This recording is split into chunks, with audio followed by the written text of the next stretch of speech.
When I was a young girl, our home would teem with monks from all over. I remember vividly one afternoon returning home from school and finding the great Dzogchen master, Nishuken Rinpoche, and Terton Pegye Lingpa Rinpoche, who is a great treasure revealer from Kham, also known to be the emanation of Nupchen Sangye Ishe, in cheerful conversation. And these visits were not unusual for us, but I remember it most vividly because that afternoon, the two teachers locked themselves in a Chisham, which is the altar room, for what seemed like hours. I was told that the terton, sorry, can I?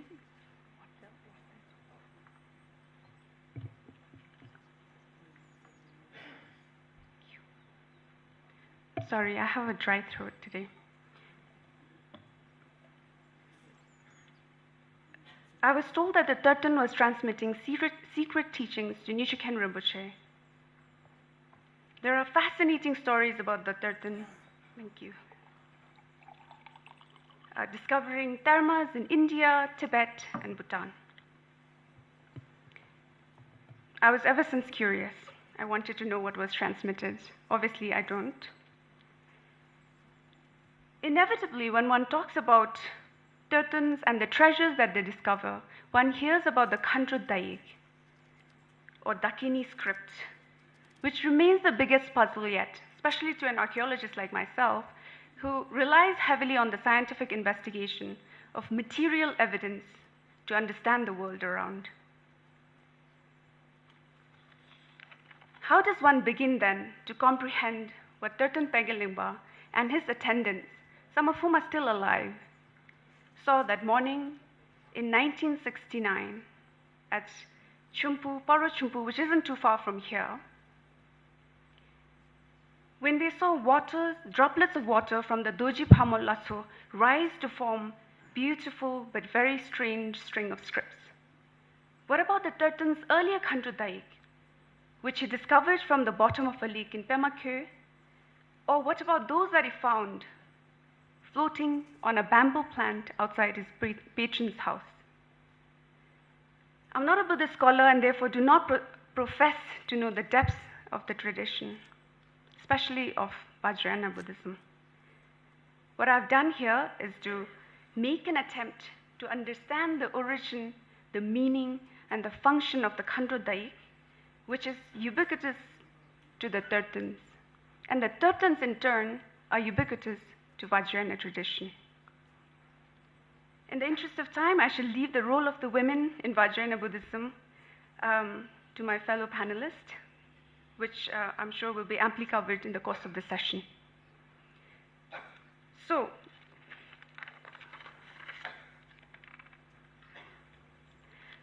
what is the Kandra Daik? Many here will have heard about the Kandra Daik. They're largely believed to be coded scripts. Sorry, this is the Doji Phamol Lasso in Paro Thimphu.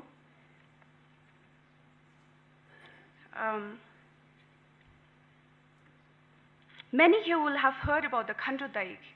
They are believed to be coded secret scripts hidden by Guru Rinpoche and Khandro Yeshe Tsoge in the 8th century as part of Sater, or earth treasures, to be discovered by tertons in later years, so that the essence of Buddhist teaching remain intact and flourishing even during what Buddhists refer to as the degenerate age.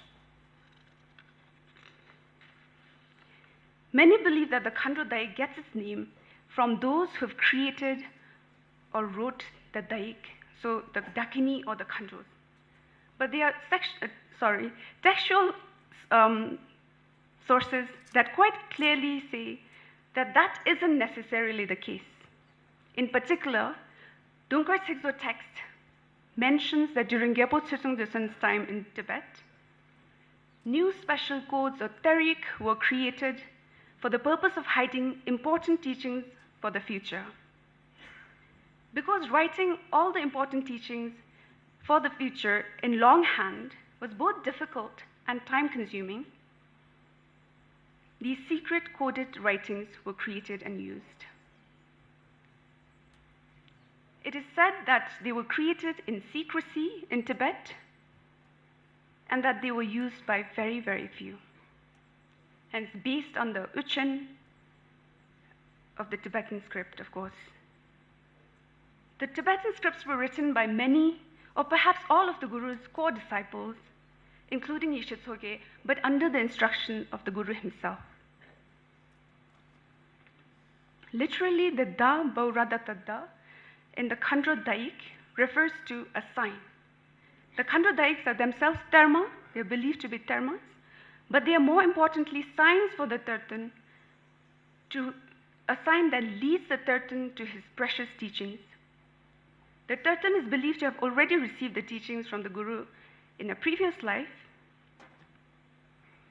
So what the Kandra Daik does, it triggers recollection. The terton recalls everything, whether in a trance-like state or consciously, when the sign appears, because they are already familiar, even if subconsciously, with the teachings. Simplistically, people have likened the Kandra Daik to a password that people use now. Only here the password unlocks the mind stream of the terton from which the secret teachings arise. Simplistically also, it has been likened to shorthand writing, where each symbol or script or a scribble can be stretched into words and phrases, and although again here, each letter would produce volumes of scriptures. And this shorthand is so exclusive that only the terton, the designated terton, is able to decipher, unlike modern shorthand writing, which all of us can learn. Guru Rinpoche concealed his most treasured teachings in this manner for three main reasons. He wanted the teachings, when revealed by the intended person at the intended time, to be transmitted with unaltered sign, unaltered word, unaltered meaning, or dhammachu, sigmachu, dönmanor.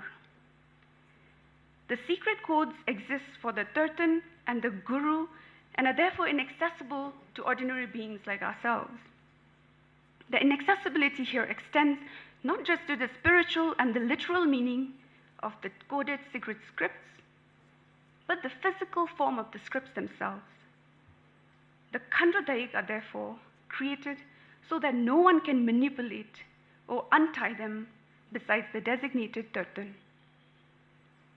Dharma teachings are therefore considered extremely powerful because there isn't a third party involved.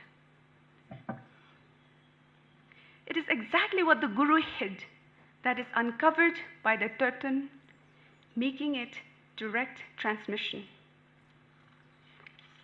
So who are the ones who access them? The Dunjum Chojong, or the History of Dharma, written by Dunjum Rinpoche, mentions that 3 lineages from Padmasambhava are required for the dharma, in addition to the 3 lineages already required, the Juba Sumdun, for Mahayana Tantric Dzogchen teachings. And these additional lineages are Melam Onkurge Juba, where the Guru makes aspirations for the terton, Kabab Lungtenge Juba, where the Guru identifies these special people for these specific special tasks and then empowers them, Kandra Terjuge Juba, where the Guru empowers various Kandras or Dakinis to become keepers or protectors of the Daik, which seals his important teachings, and thus invariably tying the Kandra's destiny to that of the tertons. So it isn't any ordinary Buddhist practitioners, as I mentioned. It's not even any High Lama who gets access to the Daik. They have to definitely have the 3 extra lineages from the Guru himself. The person has to be wished for, he has to be chosen, empowered, and prophesied by the Guru himself. So what is the role of the Kandra in it all? This tradition of the Kandras or the Dakinis being keepers of dharma and special sites are not specific to Guru Rinpoche alone.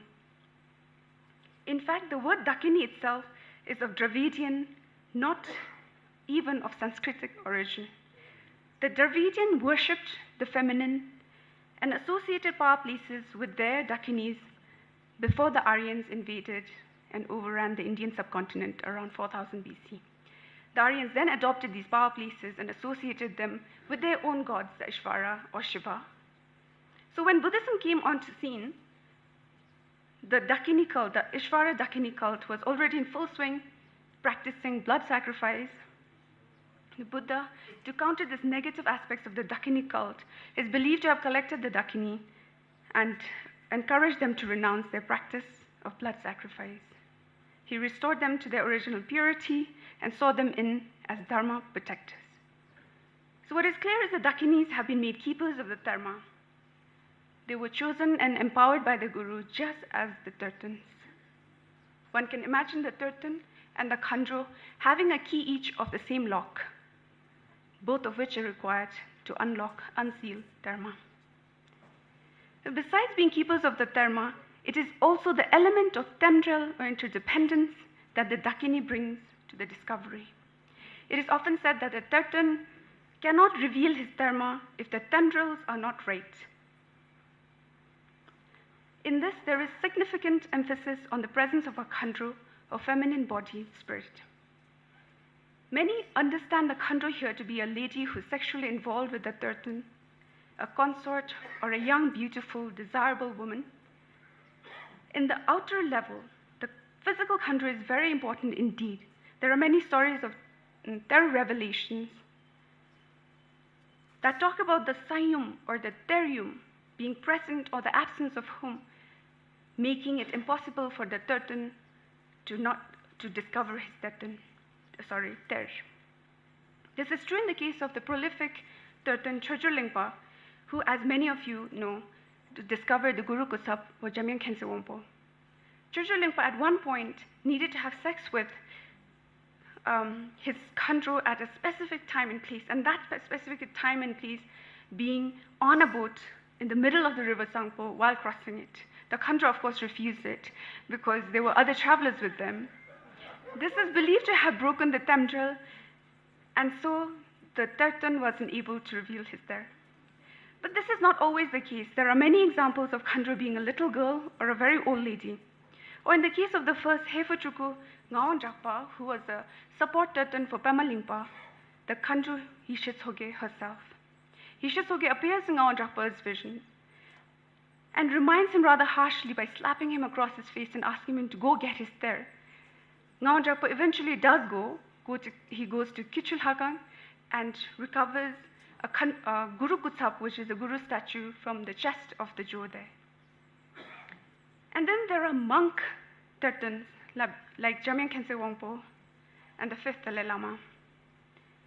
There are also female tertons such as Kuenga Bumba and Jomo Memo, who were also visited by kandras in their dreams and meditational visions before revealing a dharma. Buddhists often consider the Dakini ambiguous and hesitate to conceptualize or formulate her meaning. And rightly so. This is probably why the Dakini is best understood as a symbol, because when we see the symbolic nature of the Dakini, there is fresh insight about the nature of the phenomenon.